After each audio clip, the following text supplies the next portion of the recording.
Okay. Today it is finally the day that we make a huge enclosure for our queen, the Queen of Dark Den, Linda.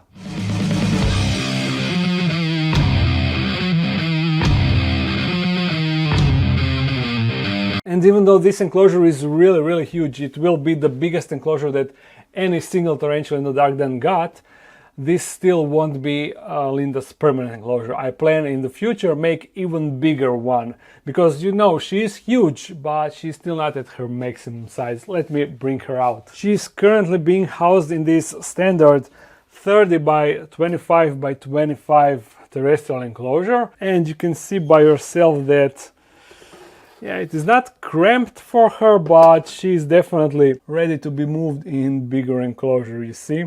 I mean, she still got enough room to move around and do all the stuff, but since she's really special tarantula, she was actually, I think, the first tarantula that was gifted to me by a subscriber. So extremely special tarantula, and she was just a sling, like this big unsexed sling, and on the first molt I sexed her to be a female, and I was like, yes, really special tarantula that definitely deserves a special enclosure. This is not the enclosure that I would provide to any other tarantula, because in reality tarantulas don't need a lot of space, especially Theraphosa blondie. I mean, this is Theraphosa stirmi, if I didn't mention it. I think I didn't. But these tarantulas, they aren't really active and they are terrestrial, so they don't need a lot of height. So in reality, this enclosure is an overkill, but I'm gladly doing it regardless. She was lifting her booty briefly, so I guess she feels our presence. But check out her carapace. You see, it is so large, so thick. Let me get her out because I want to reuse her substrate in this enclosure. I have a lot, I have a bunch of here, but I think that I will need more, and this is perfectly good substrate. The dimensions of this enclosure are 50 by 50 by 35, so huge, yeah. The background is already installed, and let's get her out. I'll push it like this, and then she'll probably bite this straw. Or, yeah. Come, Linda. You can go out of your enclosure.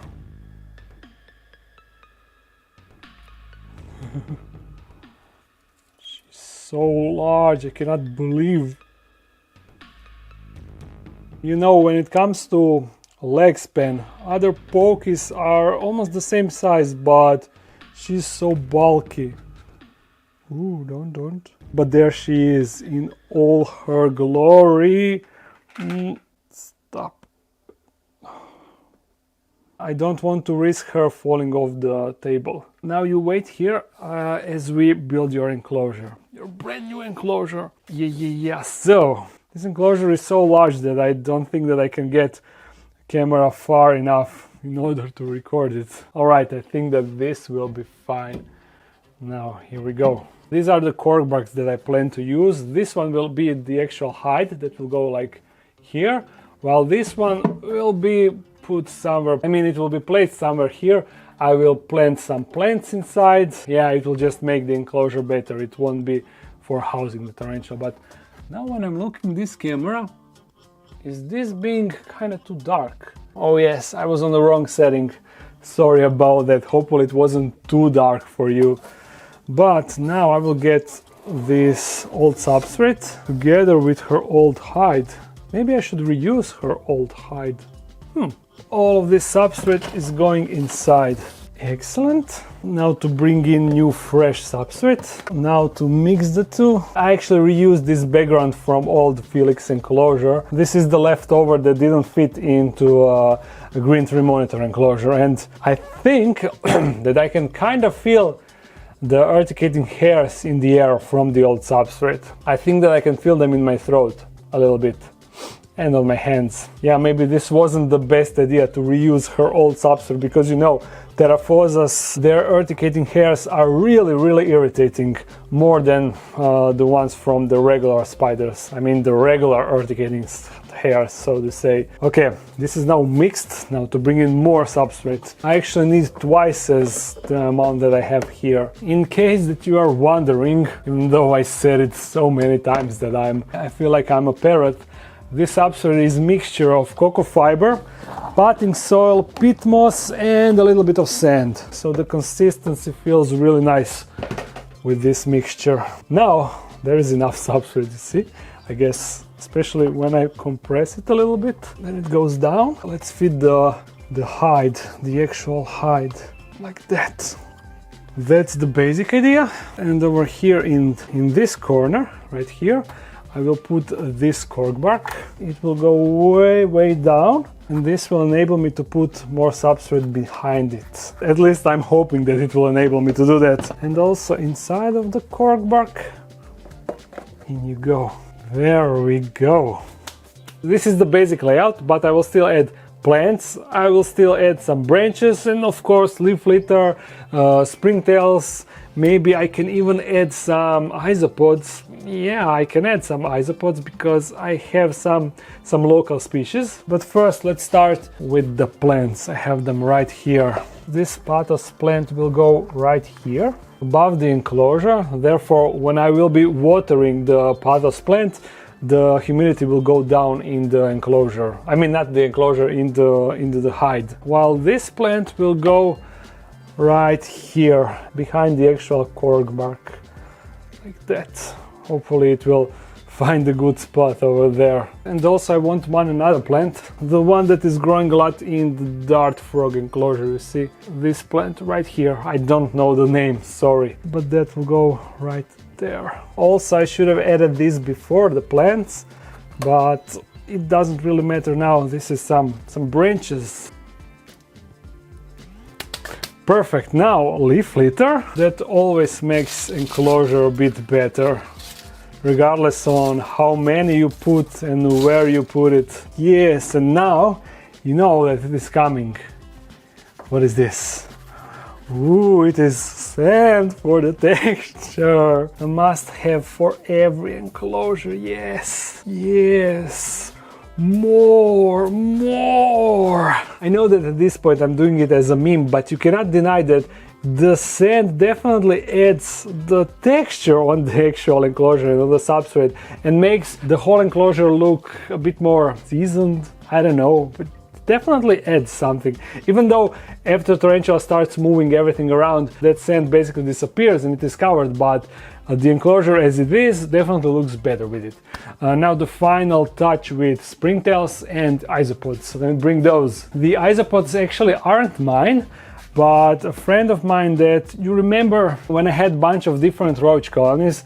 Those were the roaches from that friend, and I have them currently in the dark den once again because he is on vacation and I'm looking after them. He uses isopods in some of his enclosures as a cleanup crew, so I'm gonna snatch those. Remember these, the cool black hissing roaches. Do you wanna hiss? Oh yeah, he wants to hiss. He's not happy. You hear that? Oh. Oops. Okay, but let me take the isopods. They should be right. Oh, you see? A lot of isopods. So I'll just pop. I'm pretty sure that he won't mind. Now we need to wait for them to all hide a bit before we put Linda inside. Because, yeah, they will kind of be a distraction for her, I'm sure. Maybe I added a little bit too much. Just maybe. Here are the springtails. Springtails are mine, yeah. I still need to water everything down a bit. And with that, all the sand for the texture is kinda gone. It definitely didn't last long. Okay, after a few minutes I can finally say that the enclosure is ready because the crowd that we added in finally settled and they are no longer walking all over the place. I mean, they are still visible in some places, like over there on that leaf and over there. But here where I plan to release the queen, there is no one around. So the enclosure is ready. Yes, let's get her. I will use her old lid to get it under this cup. I mean, this is not cup, this is plastic enclosure where I'm keeping her now. You see, this is the plan. Ooh. Slowly, slowly. As long as she's not kicking hairs, it's fine, because hairs are the worst. Come on, Linda, go in your new enclosure. Yes. Just slowly stroll inside. Oh, nice. No, no, no, don't go immediately in the hide. Come on. I know that that is what tarantulas do, but do you really have to hide immediately? Just one leg over there. Hilarious, look at it. And the rest is in the darkness.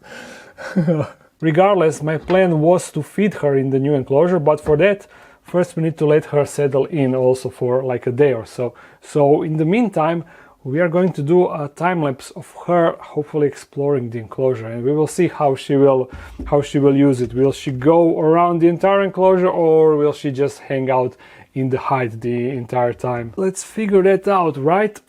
And slowly but surely Linda did come out of her hide and she started exploring her new environment, but it seems she was also entertained by all the isopods, as she definitely managed to catch few, even though I don't think that it is apparent in this time lapse. But I'm even more surprised by how all the plants in just one night managed to raise up and turn towards the lights, because I thought that it is a bit longer process, but you can clearly see them rising and turning in this clip. It's really fascinating. And that was pretty cool. Now check out the aftermath. By her walking back and forth, she actually pushed all the leaf litter down. You see right there, it is no longer over there, but I guess it doesn't matter. I like the fact that she didn't go up and touch any of the plants, even though who knows how that will turn out in the future. Now the exciting thing, because we are going to feed Linda, and this time I won't be commenting the feeding, but instead hopefully we will be listening to the crunches from this microphone. I will try to get it really close, and for the feeding we will be using this big hissing roach. This is a girl and she's almost as big as Rasputin. You know, Rasputin is the hissing roach that I'm keeping separately. Now, let's see if Linda is hungry.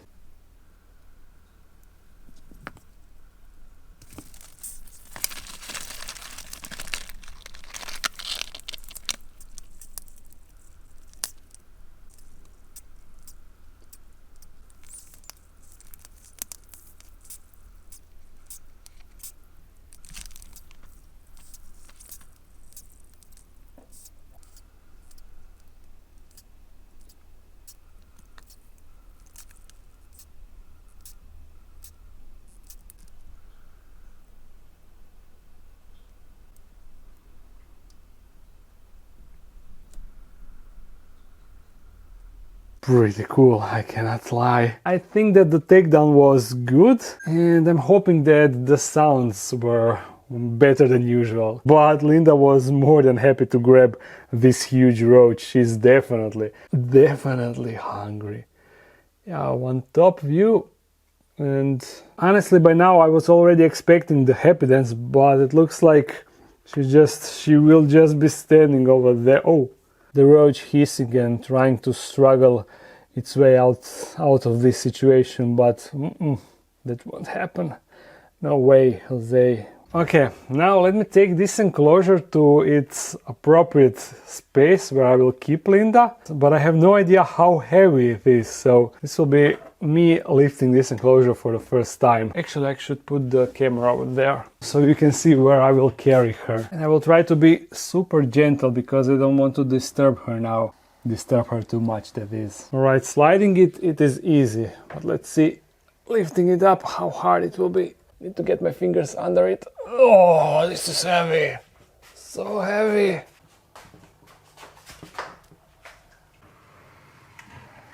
Ooh.